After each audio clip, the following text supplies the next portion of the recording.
Essex, a helping hand with your land. You guys, Neil from Essex. Today I'm going to take you on a walk with me. One of the things that I do here on about a weekly basis is to simply start at one end of the store and walk to the other to go and check and see what cool things I can find. And I do this for a lot of different reasons. It's partly to educate myself about new machines that are coming in and out, see the configurations that are going out for customers, and to honestly take an opportunity to figure out what videos I'm going to shoot. A lot of what we do here is based simply upon things that I see happening around the store for tractors that are going out for customers, and that's how we get out here and learn. So take a walk with me today. We're going to see what cool stuff we can find, maybe teach you a little bit along the way. You'd be really surprised all the different places that our equipment ends up. This New Holland TS6 behind me here is set up with a highway flail mower on it. We sell a lot of machines out to state entities that are going to use them for maintaining commercial properties, roadsides, and that kind of stuff. This one's set up with this big Alamo Grass King mower on it is one of those machines. You might see it along a highway somewhere near you. One of our biggest assets here at Essex is the huge variety of equipment and implements that we sell. It's really cool to see around this industry of all the different small manufacturers of equipment, in this case local manufacturers of equipment, that make things for every conceivable niche and application a farmer might have. Pick-Rite spreaders here are manufactured about an hour away from us. It's a new addition to our product line. Cool that we're able to support local companies who are making things for local applications. You wouldn't believe the number of tractor trailer trucks that come in and out of here every day. There are times that we come in here in the morning and they're stacked 3 deep in order to unload parts and equipment. You can see here this is a Lampride truck. Lampride and Woods both run their own trucking companies actually. They manufacture all their equipment here mostly in the Midwest and then have a whole truck fleet that brings it out and delivers it to us dealers. This is the part of the lot back here that gives me personal heartburn. When you're sitting here in January, February, March, you're going to notice the amount of tractors in the tractor pile down here stacked 3 and 4 high, and already here 2 months later there's only half a dozen of them left. We carry a lot of inventory coming into springtime, and you kind of got your fingers crossed that we're going to have a good year. And fortunately, with the COVID thing, with more people being at home and taking care of their properties, we've been extremely busy. I actually do these walks probably about a weekly basis for myself, only to come out and understand the variety of everything that we have in stock. We talked about that whole host of brands that we tend to keep on the lot.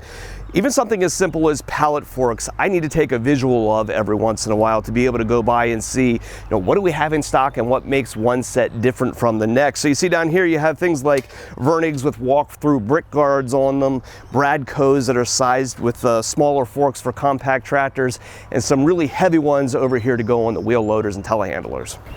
We keep all of our skid loader implements up in this back corner of the implement lot.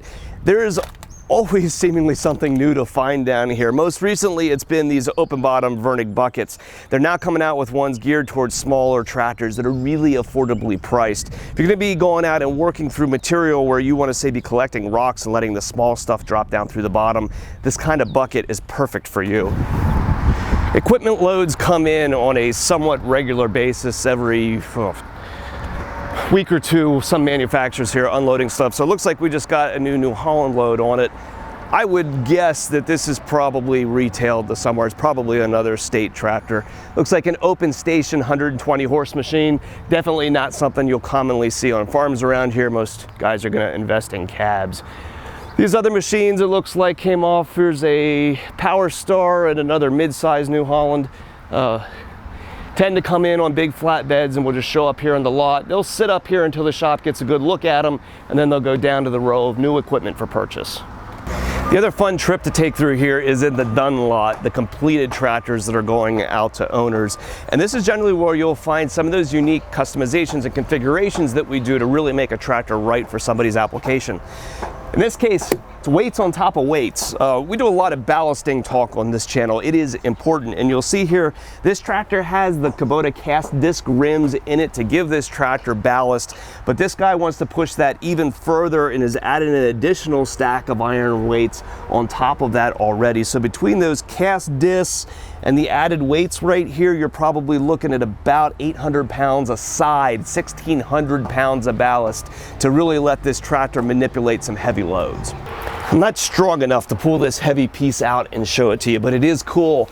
This is sitting up here in the Dunn lot. This is a set of buckets that's going out with a brand new excavator, and included in it is a custom weldment that was made.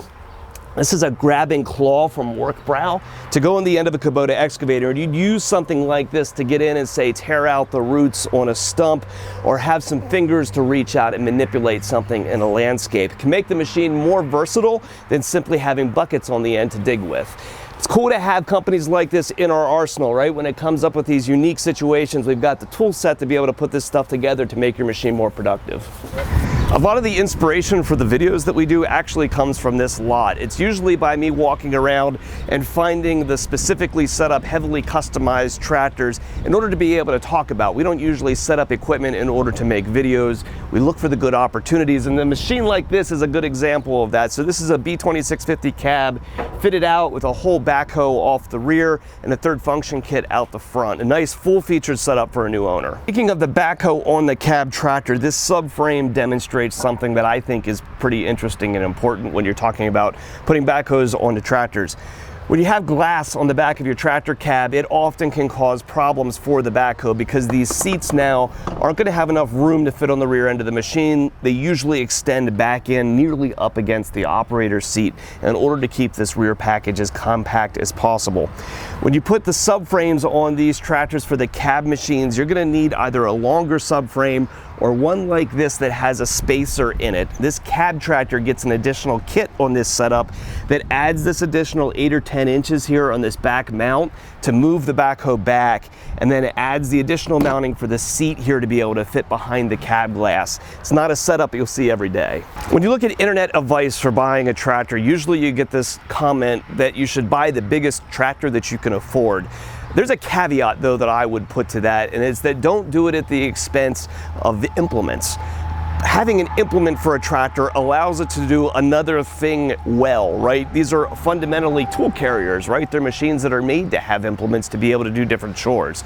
If you buy so much tractor and you put all of your investment in this stuff into the machine itself and not leave yourself money left over to buy these implements, you fundamentally limit what you could do with the machine. So if you're looking at that fixed budget, make sure you budget for implements, and this is a great example of that. This machine is going out with a rotary cutter, a grading scraper, a set of pallet forks on a quick coupler, and a bale hugger with a quick hitch back here in the back, all on this standard L tractor. So this guy's gonna have a package here that enables him to do a huge variety of work and not just have a singular large tractor that's only good for a few things. We're up here in a rental lot. Rental lots are a great place to find a deal if you're looking to save some money. For example, most of the hammers that we sell to small landscapers usually come out of our rental fleet, things that are only used on a periodic basis but somebody wants to own because they have a regular use for it, and running down here to rent something isn't a good use of their time, right? So buying something out of rental fleet, you can save some of that initial depreciation off of that piece and get it a good buy. Slit seeders are another one that we do the same thing with. These seeders, when they go to landscapers, these are fantastic pieces. Land Pride slit seeder is the industry standard. They're also darn expensive. One of these things fitted out is about $12,000. After we rent one for a season or two though, you can pick one up at a really significant savings. So for those guys that are just getting started in landscaping and don't have the budget for an expensive implement like this, buying one out of rental fleet can be a really good idea. As we keep on moving along here, we're up to the upper equipment lot now, and this is where a lot of the bigger machinery ends up being stored. Take a quick walk through here, you can see a Case followed by a Gleaner, followed by a New Holland, followed by a Massey Combine. It is cool the variety of stuff that you can see just by getting out and taking a walk like this. If you don't get excited by like big and awesome farm equipment, something is like not right.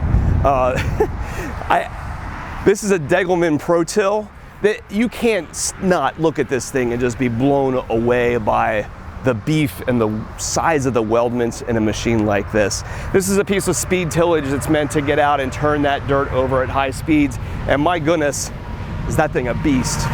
Another really cool thing that I always enjoy seeing is the really like niche purpose-built stuff, right? Stuff like this Oxbow merger. So this is a complete self-propelled machine whose sole purpose is to move hay from in front of the machine over to the side for a baler. Now, hugely productive, right?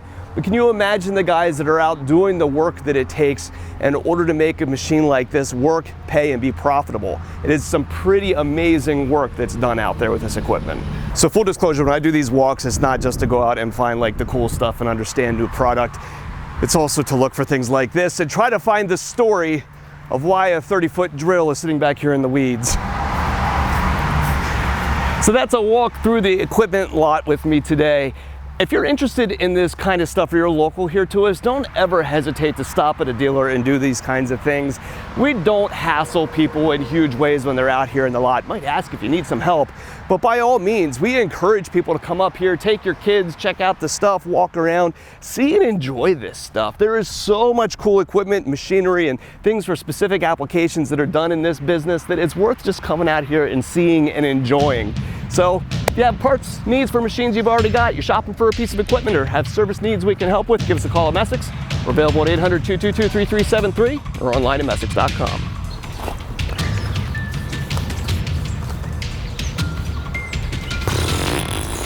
Thinking. Sorry, this is really boring, isn't it?